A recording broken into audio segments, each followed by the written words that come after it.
My name is Clancy Imisland, and I'm an alcoholic.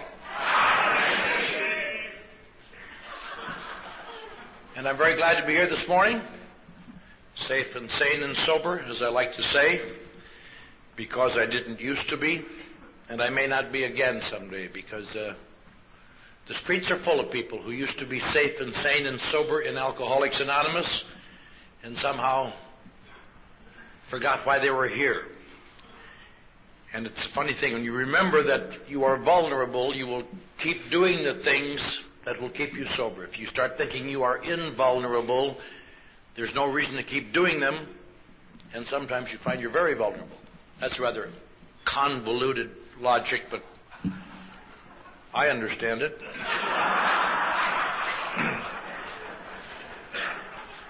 I feel rather humble this morning. I prevailed upon, well, that's a relative thing.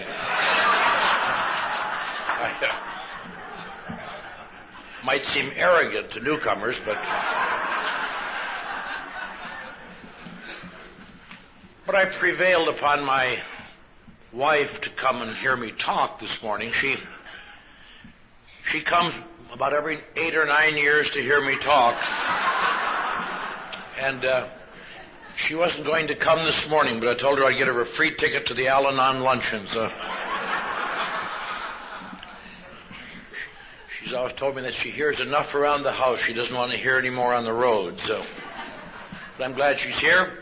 I'm glad there are a number of people here, and I want to thank the committee for inviting me to speak. There's something vaguely obscene about giving an AA talk at 10 o'clock in the morning. My heart doesn't start till 11.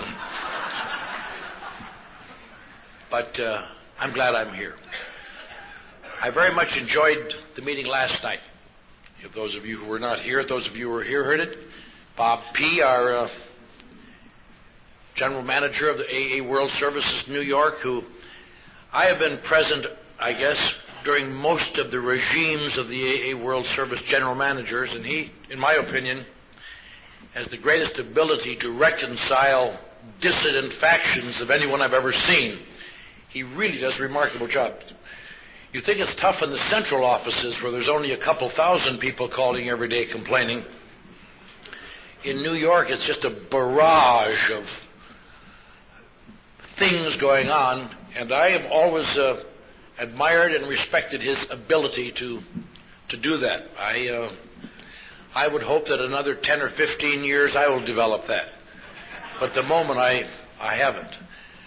I believe what I believe, and anyone who doesn't believe that way is suspect. And there's a room full of suspect people here this morning, I'll tell you that.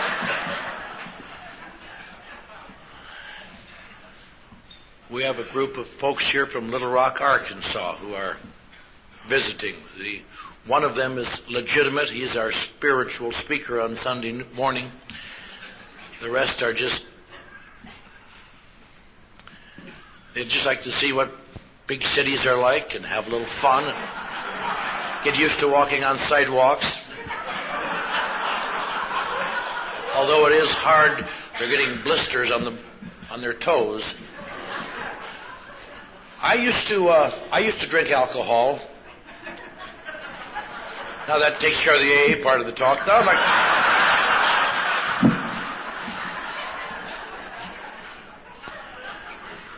I had a kind of a touching weekend last weekend. I was up in Minneapolis talking at a meeting Saturday night, and I went over and spent Sunday and Monday with my parents in Eau Claire, Wisconsin, the little town I come from.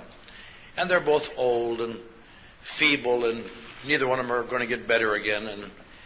And it makes me kind of sad. And I was thinking about that as I went from one who was feeble and get to the rest home to see the other who is feeble, and are not terribly coherent. They get coherent and incoherent. That's a very touching thing to see amongst people who have been strength figures. And I was thinking about my sponsor, who is very ill now at the same time, and is kind of not the dynamic man most of us have known him to be. And I had kind of Tuesday morning, I had to get up about 5 o'clock to drive 100 miles through a snowstorm to get on a plane in Minneapolis to go back to Los Angeles to go to work. And I was driving along in the snow, and I was the only one on the road. And I had a terrible wave of sadness come over me, as though all of the things I have relied on are going down around me, and what will I do? And I know that that's just an emotional, fatigue-ridden thing, because I will, that's the nature of life. We will all, as I have said before, we have, as the columns who have held up our own individual roofs go down as they must, and we become the columns for the people behind us until we go down, and they will become the columns, and so forth. And it was strange, because it's been something over a quarter of a century now since I've had a drink, or since I've really felt, it's been a long time since I felt terribly dependent on anything except Alcoholics Anonymous. But it's indicative that inside of all of us, I think inside probably of all people, but I would assume of all alcoholics, there's a small boy or girl who sometimes, when the right buttons are pushed, looks out at the world and says, who is going to take care of me? I was thinking of that this morning. I woke up in my room, and I was lying in bed, and I was thinking, I have a granddaughter in high school. And it suddenly grabbed me. What am I doing with a granddaughter in high school? You know. Because this morning I felt like somehow or other I was about 20, and I had been burdened with an old body. My mind said leap up, and my body said no way.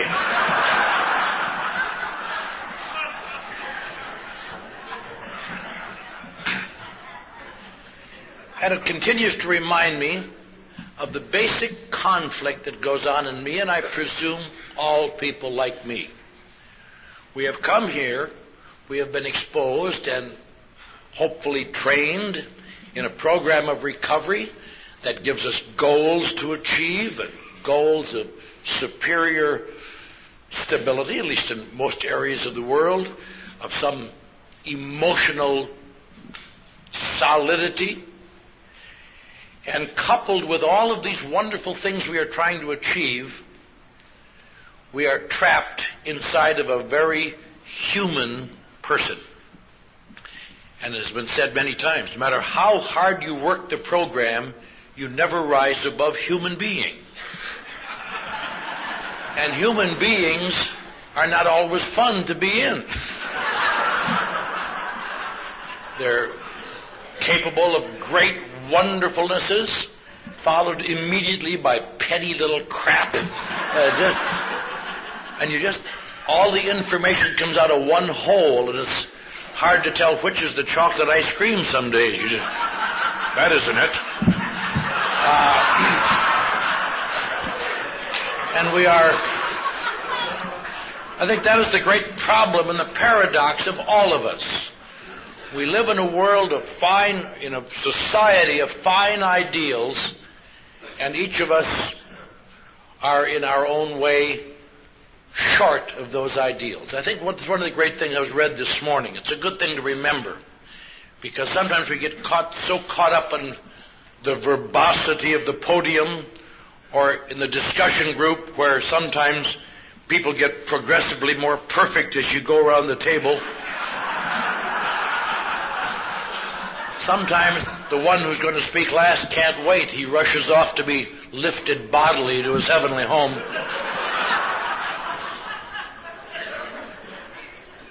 I was thinking of that last night. I was stopped in a marathon meeting to judge the quality of the visitors. And a young man I know from Dallas was the first speaker at the 6 o'clock marathon. And he came up and gave a great talk about AA and how glad he was to be here. And as he got up the podium, people clapped. He kept walking right out the door and right back to his room, I guess, to look in his mirror to see how it really was.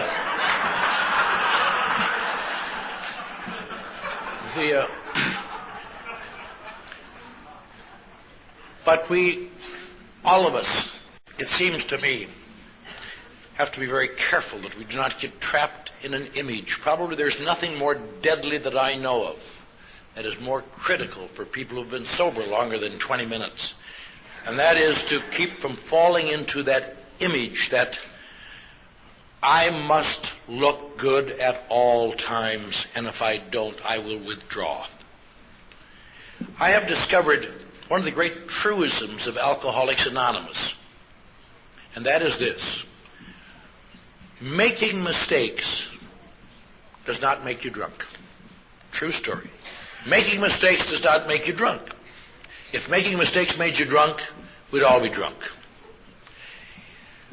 Making mistakes, you can do some terrible things in AA. I remember I was sponsoring a guy a few years ago, and he was doing pretty well. He just got custody of his children, just elected secretary of a group. He was having some difficulty in his job, but, a lot of people do that. And I got a call one day from the FBI. They gave the guys in. They said, "Are you his sponsor?" And I said, "Yes." He said, "We just arrested him for bank robbery." And I said, "Bank robbery? You must have the wrong man. This man's a spiritual man." Well, he was most of the day, I guess. He got pushed into a corner a little bit, and so I talked to him. I always said one thing about this guy. He always did everything I told him. He always did. There was never any argument. And he pointed out to me, and I thought of it later. I never had told him not to rob banks.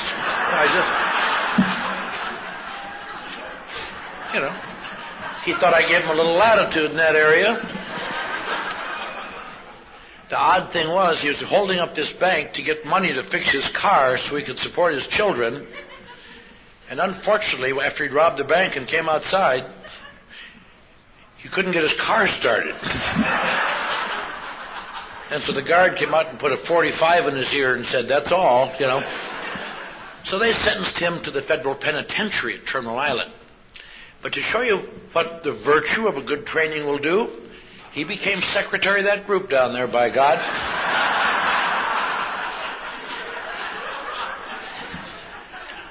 And did a wonderful job. When he came out, he has lived soberly ever since. Now, you would think robbing banks might not be conducive to top-notch sobriety. And it isn't. It really isn't. It doesn't make you terribly comfortable, but you can stay sober. You can stay sober through anything. The problem, if you really are desperate and if you have a high pain threshold, the problem is how to get sober and comfortable, and that's what the rest of it is about.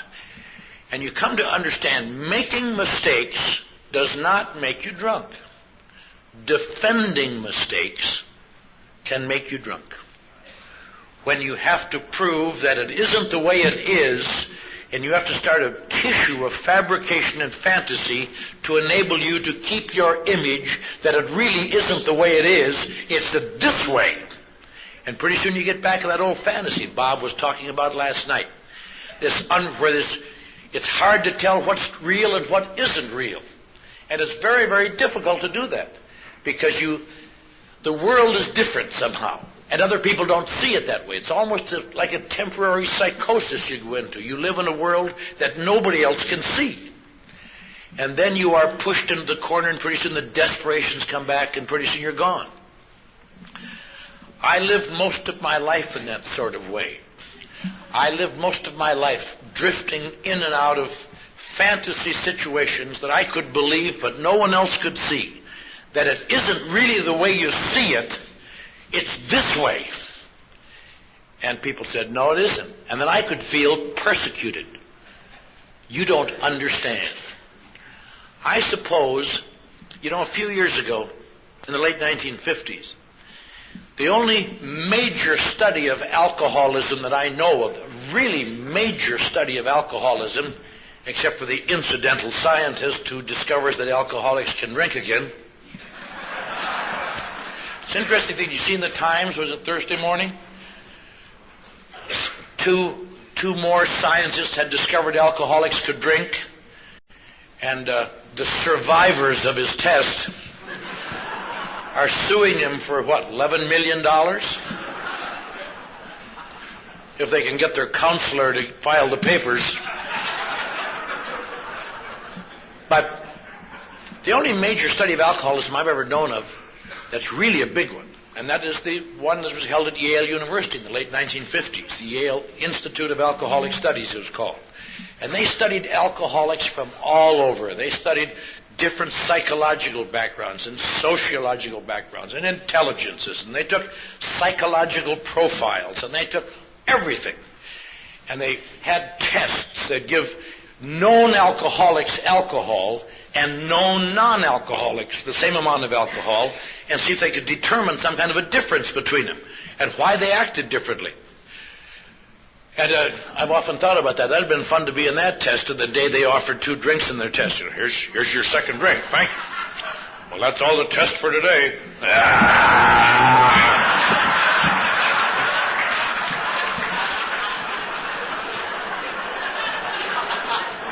But they only came up with 2 things that seemed to be rather unified amongst all the people they tested. 1, all of the known alcoholics, for some reason they could not identify, ranked extremely high on the perfectionism area of their psychological profile. The other one was that they could not understand, and most people can't understand it today, the known alcoholics reacted differently to the same amount of alcohol that the non-alcoholics reacted to. Didn't mean they ran crazy or run through the streets nude or anything. They just seemed to have a different reaction. They almost looked different. And I'll tell you, anyone that's ever worked with alcoholics very long or sponsored people for a long time, I'll tell you something. You can literally see that. You can look at a person and tell if he's had 2 drinks. You don't have to smell his breath. There literally is a personality change. Their face looks different. You say, that guy's been drinking. So, it's the same facility that sponsors get that I used to just hate, where they can hear 1 drink over the telephone. It just makes you crazy. You've been drinking? No, I haven't. No, I haven't. You old son of a bitch. I'm not going to talk to you.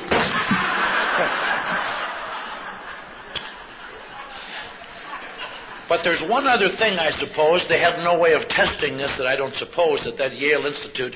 But I've thought about it over the years.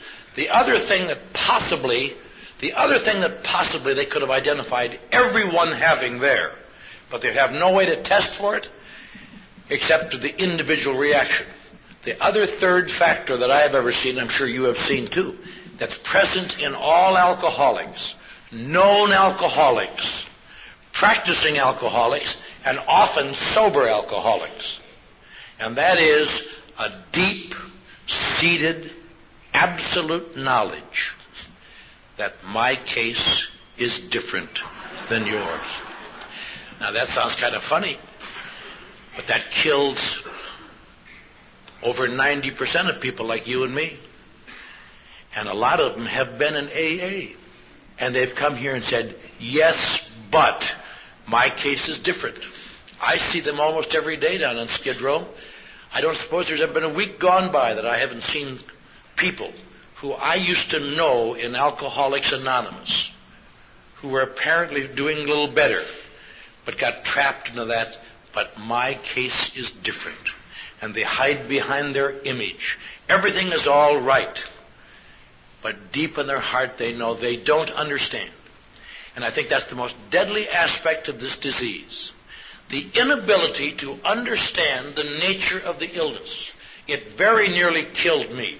It killed me once, almost killed me again, left me for dead on the streets, and at the end of all my years of drinking, all the years of being in jail, all the years of being committed to the insane asylum, by someone who's here in the room,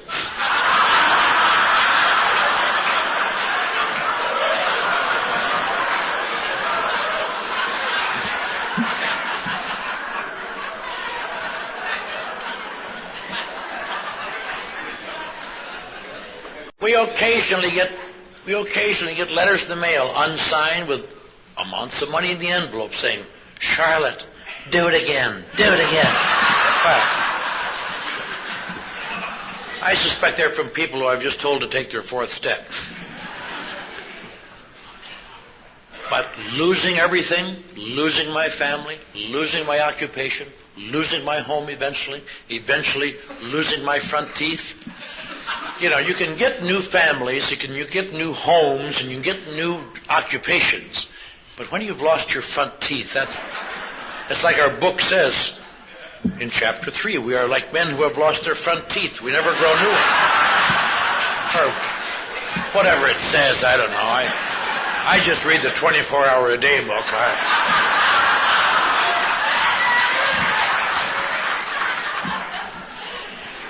And the last day of my drinking, as I stood on Skid Row in Los Angeles, weighing maybe 108 pounds, and a T-shirt, an old pair of pants, and some tennies, and sick and desperate, and I stood there and thought, all the things, remember just, had been 2 or 3 years before that, I had directed a grand opera at the University of Texas at El Paso. I had won awards for my writing. I had done tremendous things. I had made great surges. And here I stood, and I had just been thrown out, 86th out of the Midnight Mission, as not being up to their standards. And I tried to explain to this guy, "Hey, listen here." But I was having a little difficulty with my consonants at that time. I want to do what our World Service General Manager does. There's a whole bunch of seats over here if you get tired of standing. If you just want to be poised to leave, But there are there are about 15 seats over here if you want to sit down.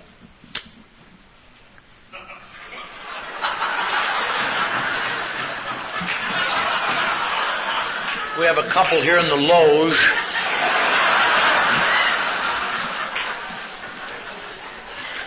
But as I stood on that street, if a man were to come by and put a lie detector on me and said, "Are you an alcoholic?"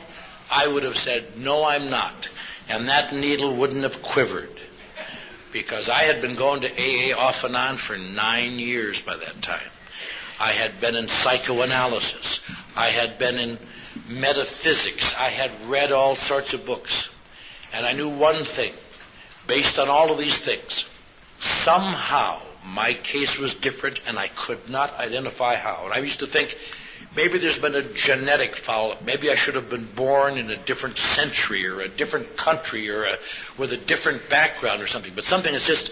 A guy in our group years ago had a good way to describe that. He always said he went through most of his life with a certain knowledge that sooner or later a spaceship would land behind him, a door would open, and a voice would say, "It is time to go home now."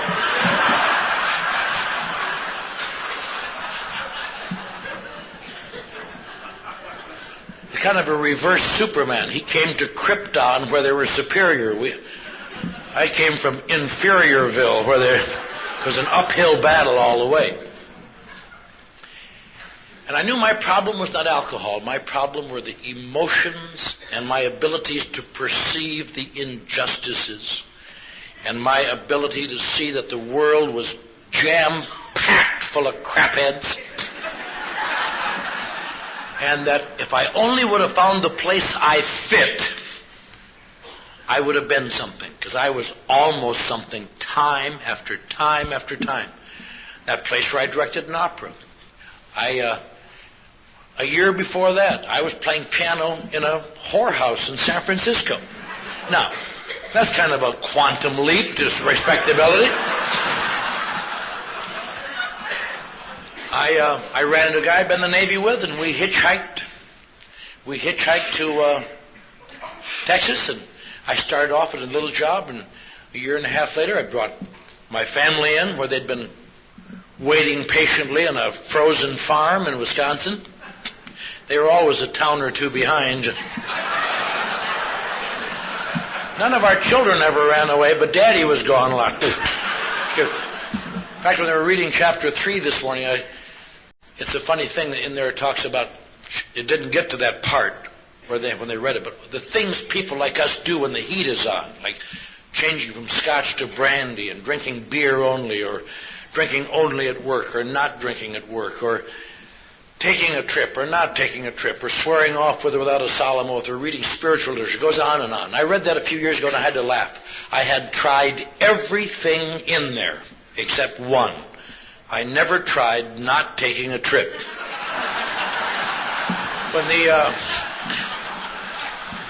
It's always been my experience that people who stay and face the consequences of their actions are hiding something. When I hitchhiked in there, I got a little job. A year and a half later, Charlotte was there. The children were there. I was working days at an advertising agency. At night, I was directing this opera. I was doing some writing for the local newspaper. And really making full speed. And then it started to go again. And a few months later, I was a suicide in our garage. And after that, I was in the insane asylum for an indefinite period. And after that, I was on electric shock treatment that were guaranteed to wipe out my head for the rest of my life. Now, those kind of things, they tell me that I've got ability if I can only find the place where people didn't turn bad after a while. If I could just find the place where people didn't turn bad. The best analogy I think about that, a few years ago, I was talking up at Portland. And these people were talking about how they'd experienced the Mount St. Helens explosion. And they all had the same reaction to it. You know, when this thing exploded, a bunch of lava didn't come down the hill and eat them, but there was a fine dust that settled on everything. It just settled on everything. And they were just, day by day, you didn't hardly notice it, except day by day your lawn got grayer, and the house got grayer, and the car got grayer, and the children got grayer. And this, one guy said, I had a laugh, he said, I stood out in my front yard, and I said, stop it! Which is as good a way as any, I guess. But I was thinking about that on the plane on the way home. That is the story of my life. Time after time I have found the place, the people, the job, the new situation. I bring my wife and children in. It's going to be all right here. And then some invisible celestial Mount St. Helens blows up somewhere. And one day that old job starts to look gray. And the house looks gray. And the car looks gray. And the crapheads in this town look gray. And little by little it grays down. And you just pretty soon think, what's going on here? What did I ever see in this stinking place? And you get trapped. And if you are like me, you may have made a breakthrough. I suppose you did. A few drinks adds a little color anyway. And you try to drink to add a little color while you decide what to do next. And then sometimes it gets so gray you drink more than you should. And you may get drunky poo. And then well-meaning people want to talk to you for your own good. And they all say different things, but they all have one thing in common. They all have little thin blue lips. Now, this is for your own good. Sometimes they say things like, don't you think your children would be heartsick to see you in this condition? And some of them say things like, how do you expect to stay part of the corporate team if you're going to act so bizarrely? Or the one that everybody's heard, but you have such potential. When you start hearing that, you know two things. I'm in trouble because I have to stimulate interest in this. And secondly, they don't understand. You can go back to AMA, made up of well-meaning nincompoops who have no real understanding. Remember once when I was just about before I went off the insane asylum, I went to an AA meeting. I thought, I'm going to just once test them. Let them know how bad it really is. I sat there. I said, I don't know if you understand this. I think I'm going crazy. And this one nice man leaned over and said, son, you keep coming back. And I deduced that he did not understand the nature of my problem. That's no answer at all. Keep coming back. I won't be around to come back, you boob. I've got a bunch of hot checks out. If I don't cover them by Monday, they'll guarantee my wages. I'll go to jail. What'll I do? Well, you turn it over to your higher power. I tried that once, and my higher power turned him over to Sheriff Peter Pitches.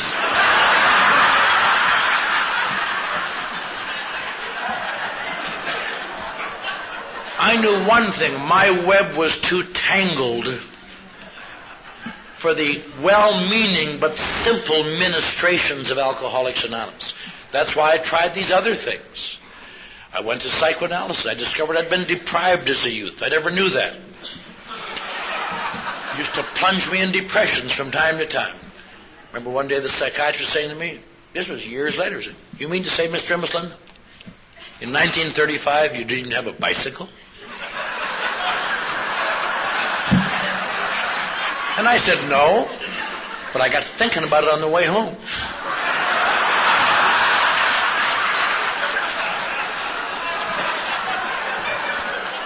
And for a month or two, every time I wanted to whip myself into a frenzy of sorrow, I just had I could create a picture. A little tousled-haired, apple-cheeked, blue-eyed little tyke on the streets of Eau Claire, Wisconsin, watching his little friends ride their bicycles back.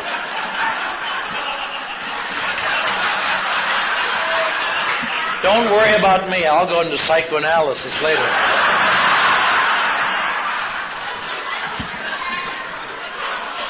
Took me almost 2 months to remember.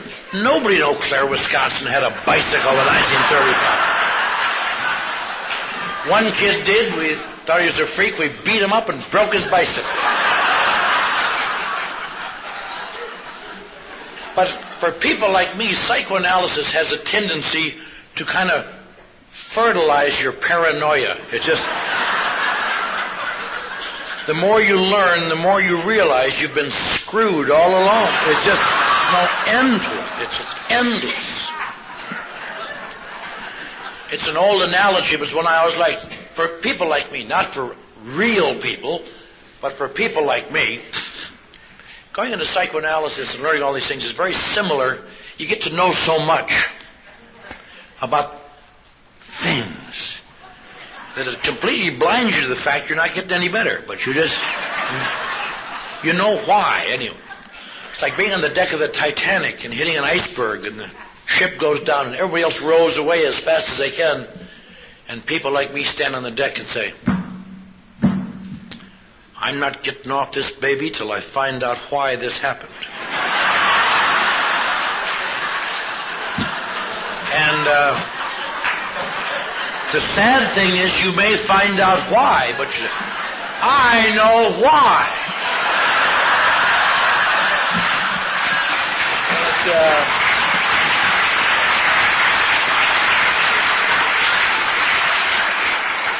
It takes a while to come to understand, if you survive long enough, to discover knowing why is of no value at all, unless you have a way to get off your own personal sinking ship. Knowing why you're going down is absolutely pointless. That's why we have a different therapeutic here once you can stay long enough to find it out. But I tried a lot of things. And I was in and out, had problems, tried to find the right answer. But one thing I knew, my case is different. And there's no sense trying to explain it to anyone because they don't understand. There's one thing for sure, people around here don't understand. In other words, when I don't mean here in the Sheraton Universal, I mean whatever town I was in. They don't understand. Maybe you have had noticed this phenomenon as you get more and more distraught. you have to call longer and longer distances in the night.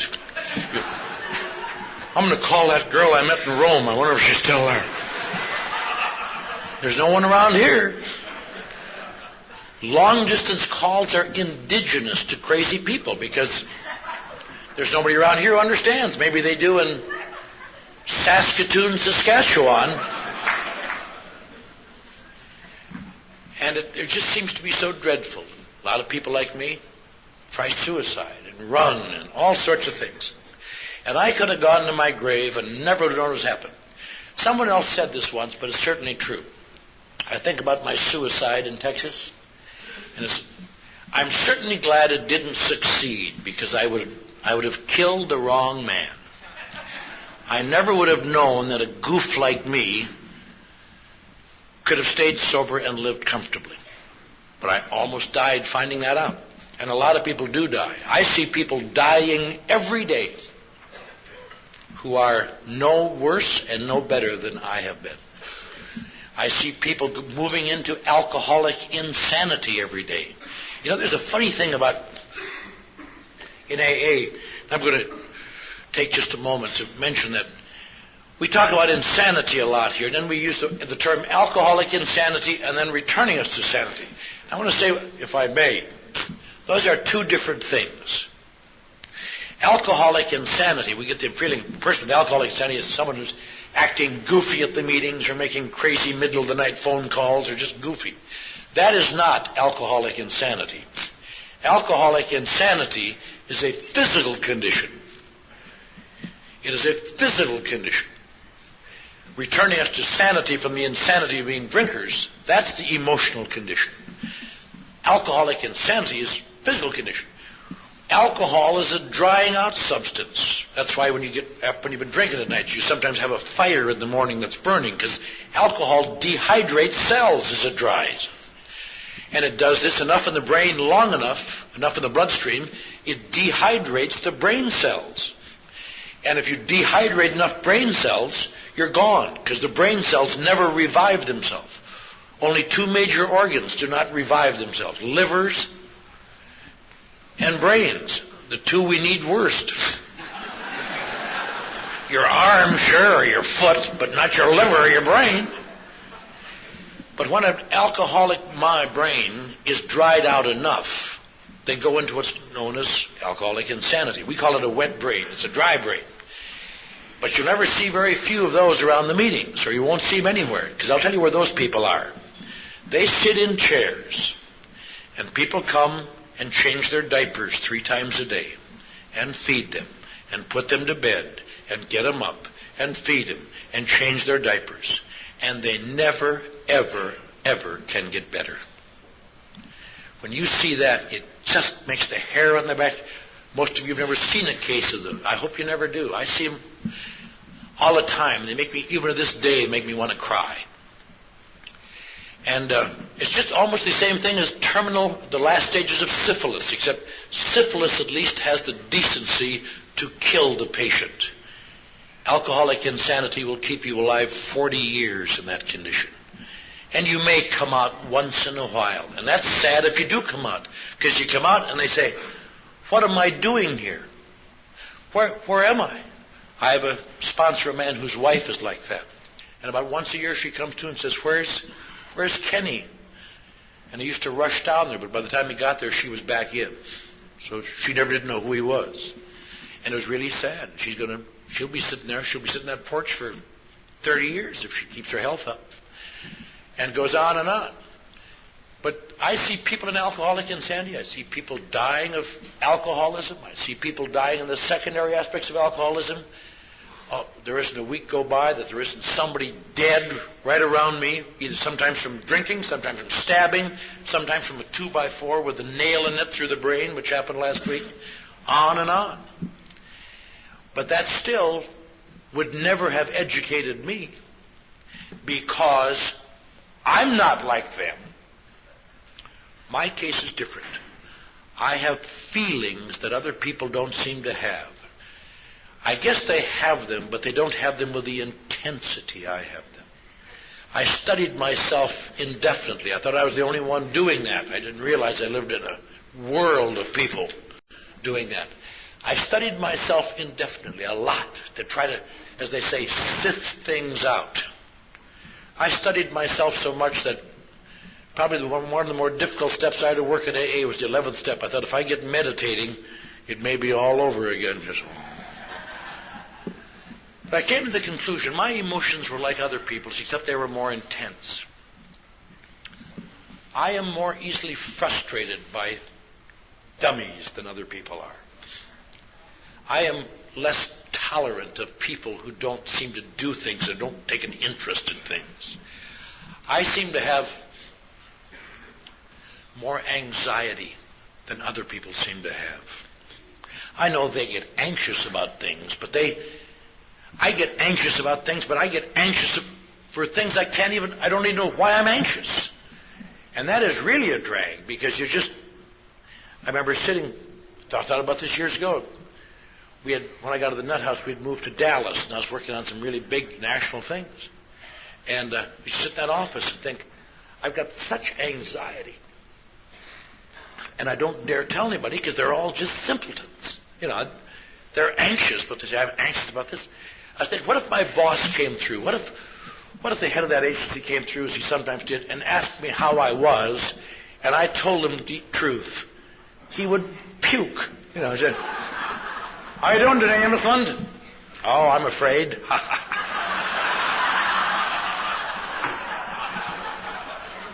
Well, what are you afraid of? Beat the shit out of me. I don't know. Those are not the correct answers out there in the world. The correct answers are things like, how are you doing today? Just fine. Just getting rid of some tired blood, Mr. Carlson. Wheeling it.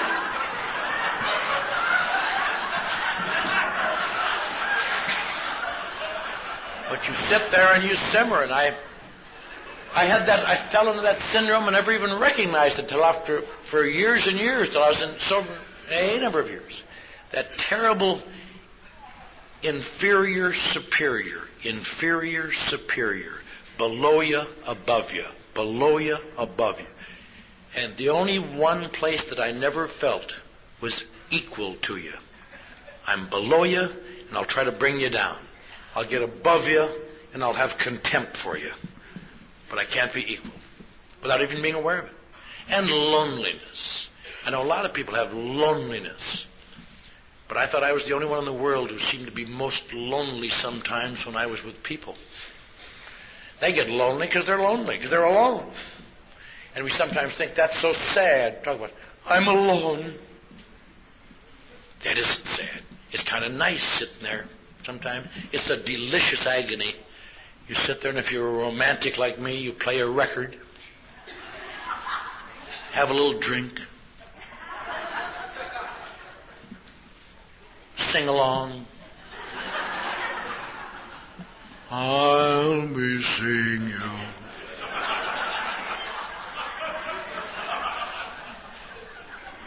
And it sounds sad, but it's delicious. It's like building your own cross and just hanging for about 2 hours. Just something touching about it. The things that get you are when you're in the middle of crowds and you have this terrible feeling of discomfort, and it takes almost retrospect to realize what you were feeling was loneliness. Loneliness with people. Different, cut off. And I discovered that alcohol overcame that. I used alcohol, I felt, to assuage my feelings. And sometimes got out of control, and sometimes I didn't care. But that's why it never was much of an incentive to me to have well-meaning people say, we will help you get sober and everything will be all right. Because I knew it may be that way for alcoholics, but not for me, baby. And so I went to AA off and on. I tried all these therapeutics. I should say in all reality that psychiatric help was not a total loss to me. Remember the morning I was in the Phoenix drunk tank and the guy had just kicked in my front teeth because he said I'd vomited on his bunk. And I was a little sicky poo on the floor. I was so sick I couldn't even move my head, but I was almost able to instantly identify his problem. I remember thinking, this son of a bitch is overreacting. When you have insights like that, you don't mind the effort it took to get it. And I very nearly died on the street. And one morning I walked 71 blocks in the cold rain from Skid Row to where the AA club was on Wilshire and Fairfax. I started to go in, and an old guy named Tom Jones says, "You can't come in." I said, "Why?" He said, "You remember you're banned out of the AA club, the 6 years." I said, "Banned? What for?" He says, "You remember you stole the coffee money at the coffee cup discussion group 2 weeks ago?" I said, "Oh, yeah, I remember that now, yeah." I wasn't going to steal it. I was going to make amends to him later. I just needed something. And finally, he finally let me in. I got in the back room. And I thought, I'll have to do the same thing here as I did to get out of that Texas nut house. I'll have to pretend to go along with their crap. I'll play their sick little game. Some of the greatest AA talks I ever heard came out of my mouth when I was a patient in that nut house in Texas. They used to take me around to little towns to show the wonderful work AA was doing. I go to Midland and Odessa, San Angelo, and give a little, "Friends, I'm just proud to be here tonight. On behalf of my fellow patients, thank each and every one of you for bringing a message of faith and hope. Those of us trapped in the vicious desert of alcoholism." We went across this tall, vast desert of alcoholism. In the distance, we saw the tall green hills of sobriety, and we came upon them, but they were too steep for our weary legs. Folks such as you pointed out 12 golden stairs that we could use to climb the hill of sobriety. We now stand atop the hill of sobriety. We want to go back to our homes throughout Texas and carry the message of hope that you've given to us. May God bless you in your wonderful work.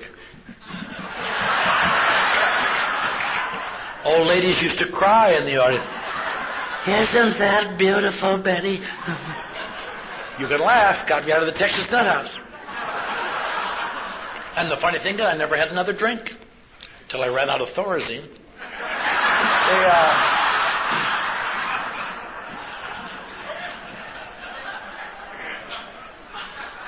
But I pretended to be an alcoholic. I said, "I'll pretend to be an alcoholic here." And I pretended to be an alcoholic. And I didn't have any place to sleep that night. He finally let me. And he said, "There's an old abandoned car down behind the signboard. You can sleep in there tonight." Okay. Thought that'd be a colorful part to tell the next time I was on top. And I was in that car for months. I was just going to stay there till I could get a score. I never got the score. And I went to meetings all the time, and I ate cake in those meetings. I got so sick, some days that's all I had for days at a time was AA cake. You can't imagine what it's like to lie awake at night and dream about boiled potatoes and things like that. And occasionally some guy let me sleep on the sofa for a week or two, and I'd run my course then. They'd say, "Well, that's all now, you have to go now," because I had a bad attitude too. But I went to meetings all the time. I went to meetings. And I did these things. I always, town after town, Charlotte remembers, I had wonderful sponsors. The editor of the El Paso Times, a man named Jimmy Halloran, was my sponsor. A well-known pediatrician in Dallas, Dr. John Ashby, was my sponsor there. I thought I'd kill 2 birds with 1 stone. He'd be my sponsor, and he could take care of my kids free. That worked out. I always had sponsors who were nice guys. To me, the magic term was, I want to hear someone who says, "I have unjudging love." That's my new sponsor. Because unjudging love, non-judgmental love, if you're lucky, they won't judge you. Because there's nothing in the world worse than a nagging, judgmental sponsor.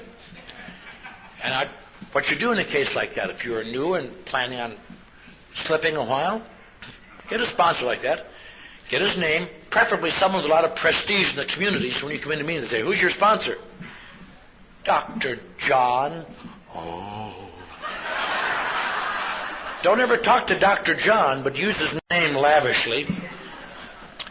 And about the only time you ever call him is about 2 in the morning some morning. Hello, Fred. I'm afraid I've let you and AA down. Now, if you've got a sponsor, he'll say, you haven't let us down. You're a sick man. You had a relapse. I'm coming right over and I'll get some of the guys. I'll bring a pint so you won't go into DTs. You need some money? Let me know. We'll get you through this, Clarence. It'll be all right. Now, that's what I call a sponsor. In California, I had sunk so low I couldn't get a quality sponsor. I got some guy who didn't know how to be a sponsor. He said things to me like, Kent, call me anytime you want to. Night or day. If it's night, it better be important. Anytime you want to. Up till the time you drink. And don't call after that, because all you're ever going to get is a click and a dial tone. I didn't say anything because I didn't want to hurt his feelings, but I felt, you don't know nothing about sponsorship. He'd explain, he'd tell me to do that. I want you to do this. What's going to mean? Well, Bob, I thought maybe I was... I don't care. I don't want to hear it. Just do it. He was crazy is what he was.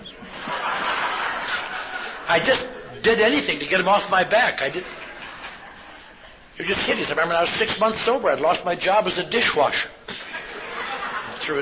At that time, I was perceiving things a little more clearly, and I was working at the Gaiety Delicatessen on Sunset. Now there's a Thai restaurant there, because when they fired me, I put a double curse on them and put them out of business just 15 years later. But I was washing these dishes, and it became obvious to me the busboys are bringing in more dishes than this restaurant is using. I could deduce from that they're getting them from other restaurants to humiliate me. So I just knew a lot of them. I said, do your own, do your own.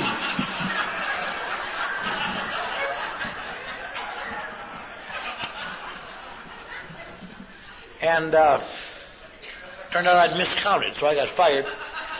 And that day I was going to commit suicide. If you're 6 months sober and you're still living in an abandoned car and you can't hold a job as a dishwasher and you don't know where to turn and you're half crazed and nobody seems to care, it doesn't indicate that AA is working.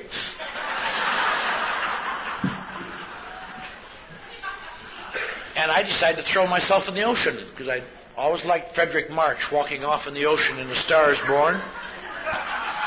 So I walked. I didn't know how to get to the ocean directly from the Gaiety, so I walked back to La Cienega and over to Wilshire and turned right. I knew how to get out that way, and I walked, and I couldn't find the ocean. And I finally stopped at a gas station. Pardon me, buddy, where's the ocean? He says, you're just in the western end of Beverly Hills, kid. You got to go out past the Veterans Hospital. There wasn't any San Diego Freeway then. Out past the Veterans Hospital, then through Santa Monica. It's about another 8 miles. I don't mind dying, but I'm not going to walk myself to that.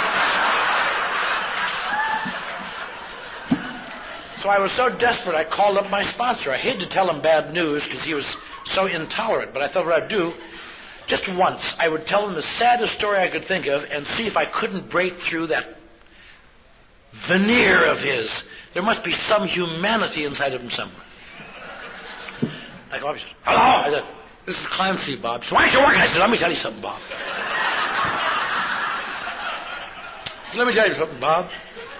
You know, I've told you before, I've lost my wife and my children. The only things that are ever dear to me.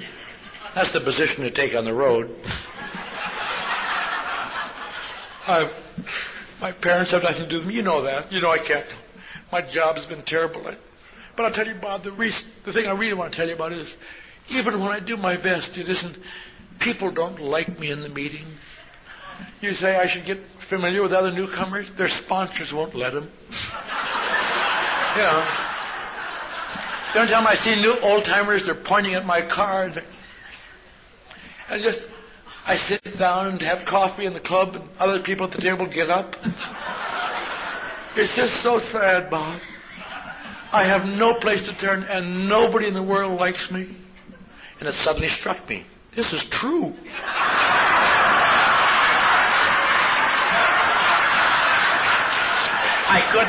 I was so overcome, I burst into tears. And I said, Bob, what am I going to do? What am I going to do? He says, why don't you write your damn inventory the way I told you? Well, that got my heart started again. And I didn't say I thought. I said, why don't you?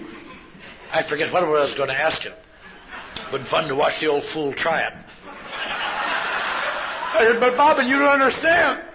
In my judgment, that's the last thing in the world I need. I'm already so cursed with memories and what might have been. That's the last. That'll make me crazy, Bob. I can't do it. It's in your judgment. Who cares about your judgment? Your judgment stinks. If I wanted your judgment, I'd got an abandoned car and put my head in the back window and ask you for it. I'm living in a big house in Pacific Palisades. Who cares how it looks to you, you goof? I was just flabbergasted.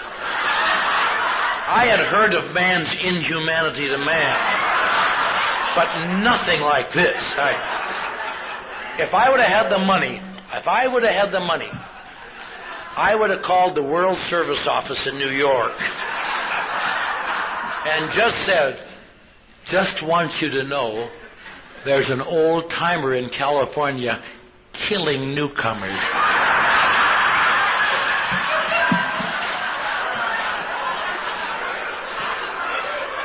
And I'll tell you his name. It's funny how the clock goes around. Now it's something over a quarter of a century since that day. Now when I talk to the World Service Office in New York, I say things like, no, I'm not.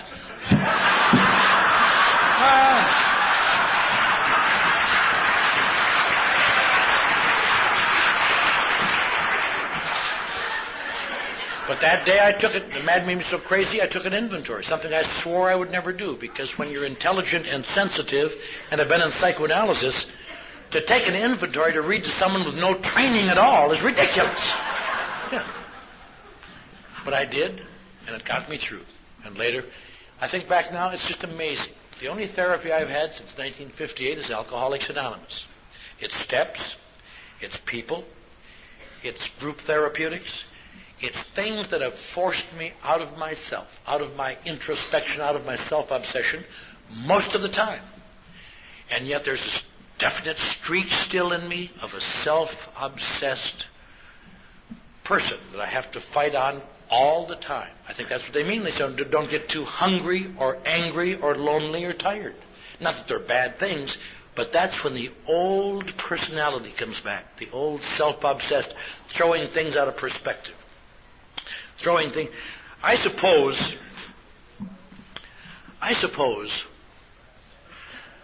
sometimes that I can't believe it. I know that it sounds hokey. That's why I try to be active, because at least I can remind myself to believe it. Because left to my own devices, I'm never grateful much for anything.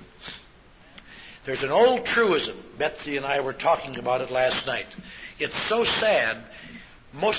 I was sober for years before it finally dawned on me. And it's so thick because it'll help you with life. And it's just this.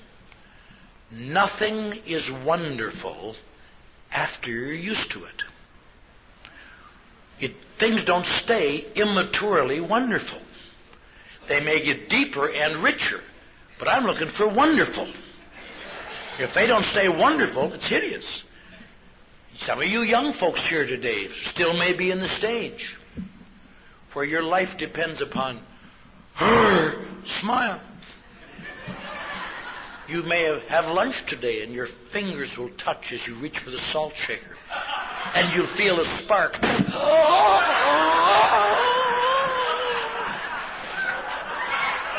It's hard to believe that in a few years you will find yourself saying, "Give me the goddamn salt."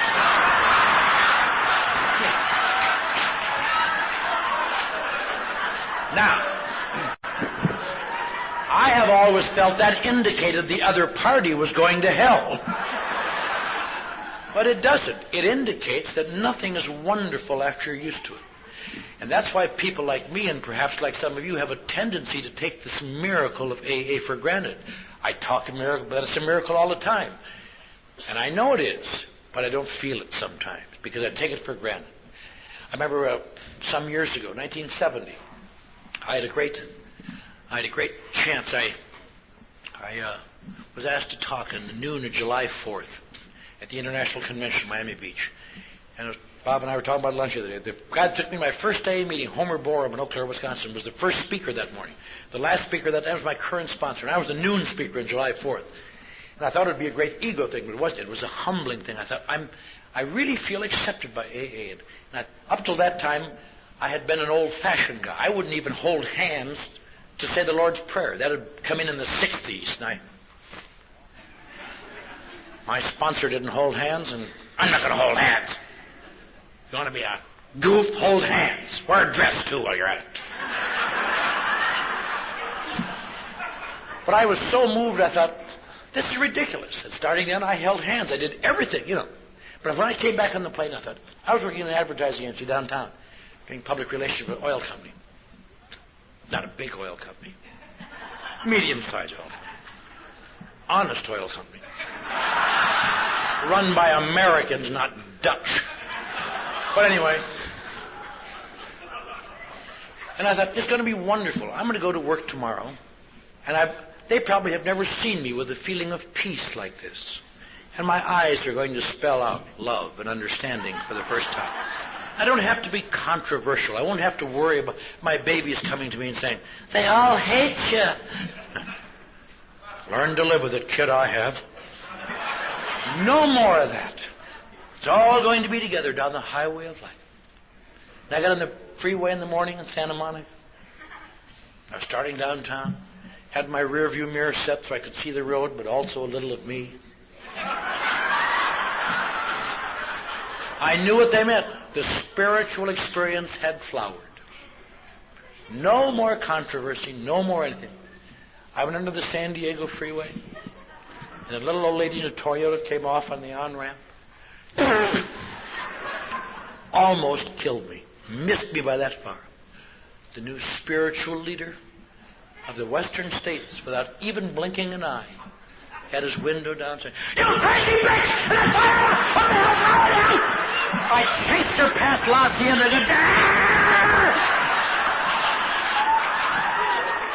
and down around Hoover it suddenly struck me. No. So I released her. Instead of chasing her to Covina, I got off at my off-ramp. And I said, God bless you, ma'am, wherever you are. But my heart was going, get that bitch, get that bitch. And I came to realize, maybe I'm not quite there yet. And this morning, as I was lying in bed looking at the ceiling, I was thinking, I'm not quite there yet. I sometimes am there, but I must never allow myself to think I'm going to stay there because I was there once. It's a continual reinforcing policy. The biggest problem today, before I close, the biggest problem today, I noticed the speaker last night said that and then went on for 40 minutes, so I guess I got plenty of time. Before I close, I've talked to some of you people about this, but I'll talk to the rest of you about it. One of the great controversies today are treatment centers. And we like to pretend they don't exist, and some people love them, some people hate them. The people in my era who got sober in the 1950s traditionally don't like treatment centers. There weren't treatment centers. There's only one. The only place I ever heard of in the valley was Shire's Dryer. Oh, how bad's it been? Well, I've been to Shire's Dryer. Well, I guess there's no hope for you. And you go to the VA. That's about all. Now, it's just a lot of treatment centers.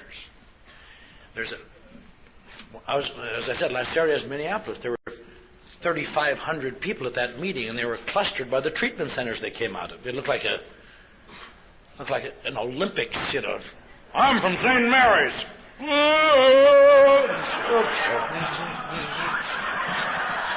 Nobody cares. But anyway, and sometimes I was taught by my betters to come to believe that treatment centers are crappy. Easier, softer ways for wealthy pukes. Now, over the years, I have come to modify that. I have come to really respect some treatment centers. I also think there are treatment centers that are literally killing people. There are good treatment centers and bad treatment centers, and they're hard to tell. There's a best way I've ever been able to describe it. And you wonder, why would people go to treatment centers when AA is available, and it's here, and it's free, and people love you? And the best analogy I've been able to think of is like going down, if we went down to the beach on Santa Monica and wanted to go to Catalina, just over the horizon. And here's a lovely little boat with a little roof and a little galley, people in clean white jackets saying, do you want to go to Catalina on the SS Treatment Center? It's a wonderful thing, and you love it. And further down the beach are two guys skulking around. You want to go over there in an invisible boat called AA? Nobody in their right mind is going to ride an invisible boat called AA. But here's a skiff going there. So you get on, and you ride out, and it's great. They treat you well. The only problem is, you get just out of sight of shore, and they say, well, we have to go back now. But I'm not there yet. Well, just swim like a sumbitch. And they really mean well. And you might swim and almost drown, and here come two pukes in an invisible boat. Hey, you want to ride, buddy? I'm not that sick.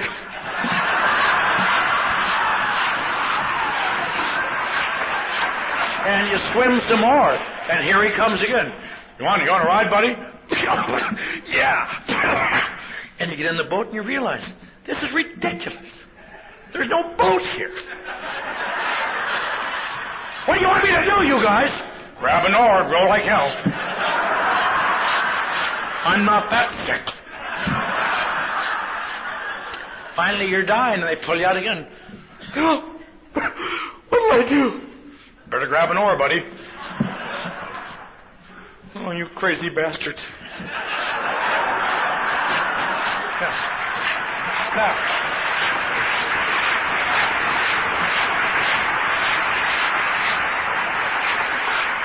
the amazing thing is, as you row, the boat appears. But it doesn't appear until you begin to row. So you got to be half crazy to start rowing in the first place. And what these oars are the actions and involvements, I believe, in AA. And the funny thing is, as you row long enough, the boat gets bigger and better. And pretty soon that skiff back there looks like nothing. You can't imagine why people on the beach would want to take a crappy skiff like that. And you don't even care if you want to get to Catalina. I'm fine. Let's go down on D-deck. And there's only one thing wrong. When you start rowing, the boat gradually begins to disappear again. And sometimes you can get right back to a rowboat. And some people say, hey, that isn't the reason. I had it all together. There must be something wrong with this boat. And one day they're back in the water. And other people are on that boat. Some people get it down to just so their feet are dry before they grab the oar. Must be some mistake. That's what sponsors are for. They come by and say, hey, you got your oar upside down. Oh. Well, it is. Now, what is the difference between a good treatment center and a bad treatment center? I think the difference is this, and there's examples of both within 5 miles of us. Bad treatment centers lead people to believe that if they take that skiff and ride out, they will be able to swim from there. They literally kill people. Good treatment centers do the same thing except for one thing. They say, we're turning back now, but I'll tell you what you do. Look out for 2 idiots in an invisible boat. And jump in. That doesn't mean swim back to us for aftercare. That means get in that boat and roll like a sumbitch. And those people are turning out what winners there are left to turn out. If being sober and knowing what was wrong was the answer, detoxes would turn out winners. Hospitals would turn out winners. Treatment centers would turn out winners. And they don't. They will take you as long as your insurance is good, folks. I got a guy coming in Monday. Says, I'm out of insurance. The counselor at the hospital said I better talk to you.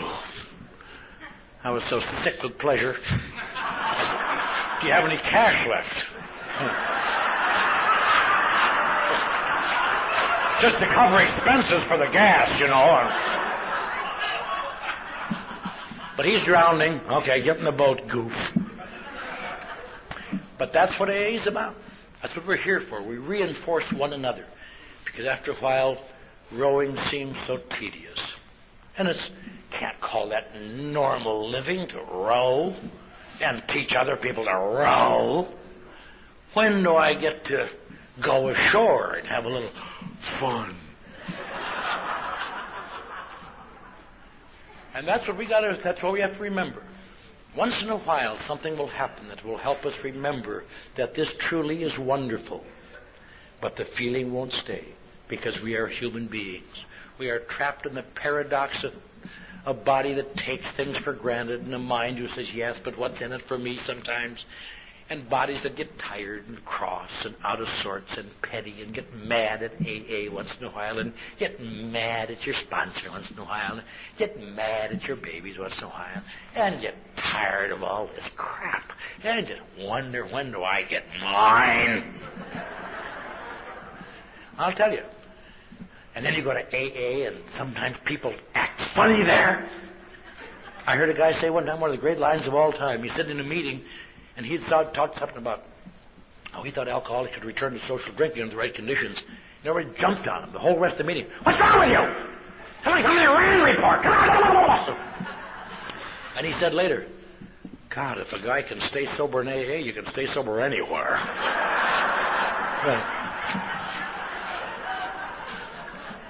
But that's why we gather together at these conventions. But this is not really AA. This convention's a big ornate pit stop. Might get some tires and gas, but that's all. AA is out there, where you must deal with that fallible, weak thing called yourself. And you try to superimpose principles that will enable you to maintain the knowledge that it might not be wonderful, but it is best you've had it. You are now, hopefully, going to grow up and understand the message of deep satisfactions. But since we have a vein of childishness, we forget that. So we have to gather together again and again and again to share our experience, strength, and hope with each other, that we may solve our common problem, sobriety, and help other alcoholics to achieve it. I am very pleased to be here this morning, safe and sane and sober. I'm glad that many of my friends are here. I'm glad my wife's here. I'm glad my Sybil C., the oldest, has the most sobriety of any woman in the world, still sits in these meetings, and I'm so pleased to see her, and a great many people. And Bob P. and Betsy from New York. Many people I know and respect and admire.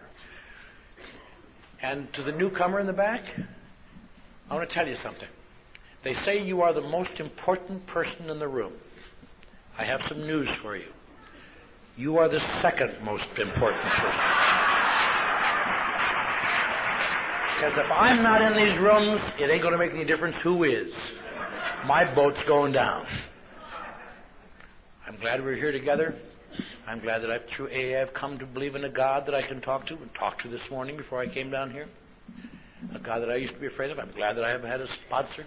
I'm glad that I've had the reassurance, my children back, and they're all grown up and providing me with grandchildren. I'm glad everything is fine. But the most important single thing that I think I could ever be grateful for, that somehow here, my desperation and kind men taught me to row and keep rowing till a boat that I could live in appeared. I thank you. I thank God. I thank AA. God bless you.